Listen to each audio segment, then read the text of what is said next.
Welcome to the Financial Management Magazine podcast series, a service of the Association of International Certified Professional Accountants. This series features discussions with chartered global management accountants and other experts about the topics, trends and technologies that are transforming the accounting profession. Welcome to the FM Magazine podcast. This episode is the final one in a series on environmental, social, and governance information, or ESG. Today's guest is Paul Ash, the chair of the Association of International Certified Professional Accountants and SEMA president. He's talking with senior editor Oliver Rowe on his experience, plans, and work on ESG and its data, and the imperative for management accountants to embrace the subject. Here's Oliver. Welcome, Paul. Perhaps we could start off with the question of how did you get into clean energy and why a passion for the pursuit of carbon net zero? Well, Oliver, from an early age, being born and bred in inner city Birmingham, then heavily industrialized city in the mid-1950s, a world where we produced our coal, gas from coal, walking to school in the winter in a thick yellow smog, suffering from asthma. It was very easy for me to see that the way we were treating our planet and indeed ourselves was unsustainable. I was lucky to be born into a relatively well-off middle-class family, and we had summer holidays at the seaside and later every year on a farm in Pembrokeshire. So from an early age, probably from about 10 or 11, I had developed a love of the countryside, fresh air, and my first love, farming. Despite this, I spent much of my career in industries that were anything but. However, without treading those paths, I would not have been able or fortunate enough to be able to now to know how to build a business that produces clean on-site energy for the farming and growing sector in the UK, which is my principal business today. And nor would I have known just how poor our collection of data and reporting on carbon emissions is, which in turn has led to my new venture, Emerge Earth. And how has your professional career and the lessons you've learned from it influenced your thinking about finance in relation to sustainability and ESG issues? Well, my early career as a management accountant took me into many different directions. I trained and qualified in the glass manufacturing industry with United Glass, UG, an extremely high energy user. That was in the late 70s. So again, I saw at first hand the damage we were doing to our environment and how difficult it would be to change consumer behavior to demand more environmentally friendly products and as a consequence, manufacturing processes. Even now, I wonder how many of us consider the damage we are doing to our environment by buying our alcohol in glass containers and drinking it from a glass.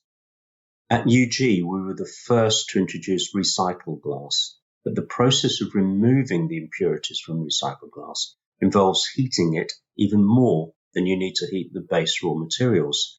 So while we're saving on raw materials, such as sand and soda ash, we were punching a much bigger hole in the ozone layer as a result. In the 90s, I worked with British Gas and with Greenergy in its early days. We were the first producer of biodiesel, which, while being clean at nose level, again involved more refining than standard diesel. Most buses in the UK now use biodiesel, but the trade-off for cleaner air in our cities is again a bigger hole in the ozone layer. Thank you, Paul. And you mentioned Emerge Earth. What are the goals you're hoping to accomplish as CEO of that company? Well, Emerge, to give it its full title, Emerge stands for Emissions Monitoring for Environmental Regulation of Generators of Electricity. We intend to transform the current global Environment Agency's regulatory procedures and processes for on-site greenhouse gas emissions testing, which at the moment involves taking on-site physical tests on the day once every 3 years. That means all of the data you see today on carbon emissions is based largely on historical data and estimated. Given this, being in the thick of it in my business, it is hard how we will hold producers of harmful emissions to account when we do not have the means to produce reliable data. This, of course, is a huge problem for our profession, both as management accountants and auditors, as we all begin to learn and understand that we are all dealing with what are largely estimates based on historical data. Emerge has been founded to provide the solution to this. By collaborating with developers, we will automate the capture of greenhouse gas emissions data through the development of bespoke technological testing equipment and software. We will automate the testing, reporting, and regulatory processes relating to greenhouse emissions data through the development of bespoke software. And we will develop real-time reporting and analysis of carbon emissions data through artificial intelligence and robotics. We're still at the very early stages of this process, and it will take time to achieve. But I believe it is essential that if we are serious about reducing our carbon footprint, then we should invest in delivering real, verifiable data. Thank you. And as the new chair of the Association of International Certified Professional Accountants and the new CIMA president, how do you plan to drive sustainability accounting and ESG reporting in the profession? Well, first of all, we need to understand that ESG reporting was not of our making. We don't own it, and we don't have exclusivity to it. We do, however, have an extraordinary opportunity to take the lead on it. We must first learn to collaborate with others on the collection of reliable data, as I have just discussed on environmental data. But we also need robust data on the societal and governance aspects also, both of which are also unfamiliar territory to us as management accountants. We are, however, best placed to deliver the reporting on ESG. But it is not our role as a profession just to report on the historical data. Our role as management accountants has always been about what is occurring in our businesses today, to ask questions of our management and to help deliver right solutions in the thick of the problem. There is also a major role for us to play on compliance. Investors are no longer interested in how much profits you make, but whether those profits have been made in a way that meet their values, ethics, and vision for the future of our planet. So for public companies and private businesses that raise funds in the capital markets, they will no longer be able to simply say that ESG, we are ESG compliant. They will have to prove it. Thank you. And how are you drawing on your career experiences? You've talked about those already, but how are you drawing on those experiences in what you're hoping to accomplish at CIMA and the association? I've always valued my qualification. It has always enabled me to work in multiple sectors and in many different countries. I promoted it before I qualified and have recruited and mentored many students and members. My roles as chair of the association and president of CIMA are both a natural consequence of what I've always done and an opportunity for me to help improve our profession and maintain it as relevant today as it was 100 years ago. And I'm not just talking about management accounting, but public accounting also, which my role as association chair embraces. Both sides of our profession need to be on the same page on compliance and how we achieve that compliance. Both of us lose if our stakeholders, the businesses we serve, are judged to be non-compliant on ESG. And we will quite rightly be held to account, both as management accountants and public accountants, if businesses fail to comply with their ESG goals on our watch. Thank you. And looking into a crystal ball for a moment, where do you see sustainability accounting and ESG reporting going, say, in the next 5 years? Well, things are going to move very quickly. Much of what we are currently discussing is low-hanging fruit in the markets we operate in. But we will need to enter markets that are unfamiliar to us. Global warming is not confined to the territories we currently operate in.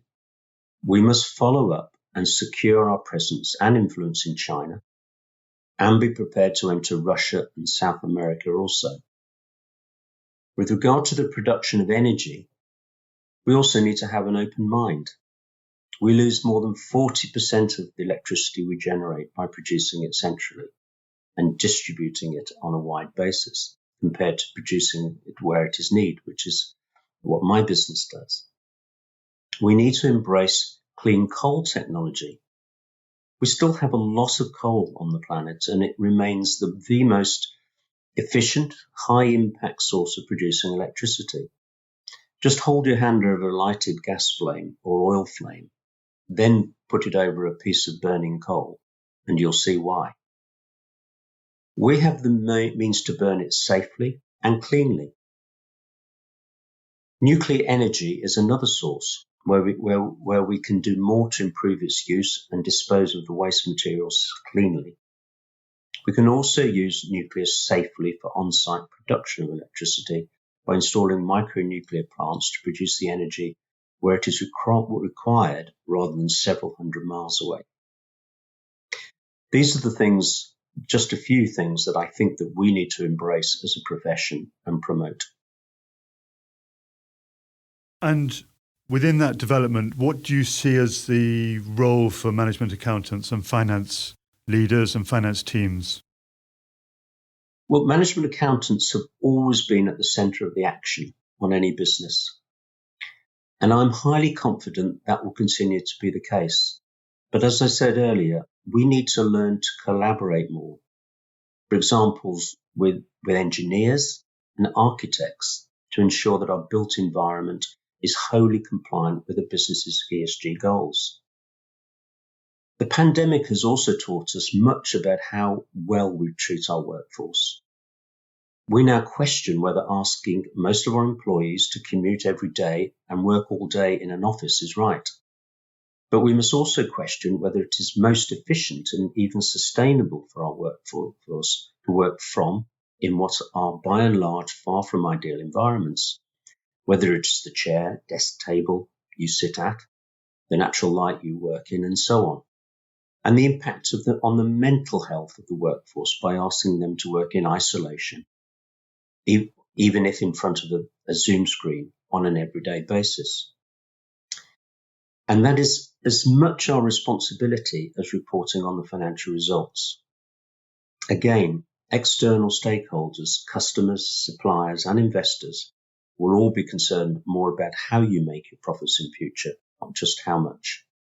Thank you. And finally, Paul, why should management accountants be interested in ESG and sustainability?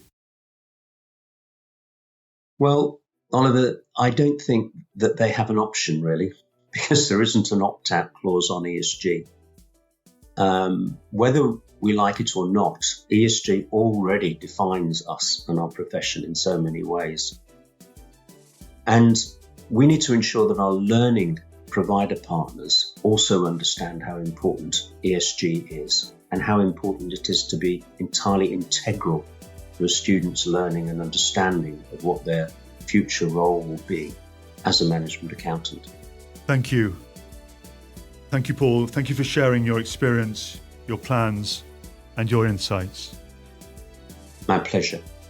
This podcast is designed to provide illustrative information with respect to the subject matter covered and does not represent an official opinion or position of the Association of International Certified Professional Accountants or any of its subsidiaries or affiliates. It is provided with the understanding that the association, its affiliates, and subsidiaries are not engaged in rendering legal, accounting, or other professional services. If such advice or expert assistance is required, the services of a competent professional person should be sought. The association, its subsidiaries, and affiliates make no representations, warranties, or guarantees as to and assume no responsibility for the content or application of the material contained herein, and expressly disclaim all liability for such damages arising out of the use of, reference to, or reliance on such material.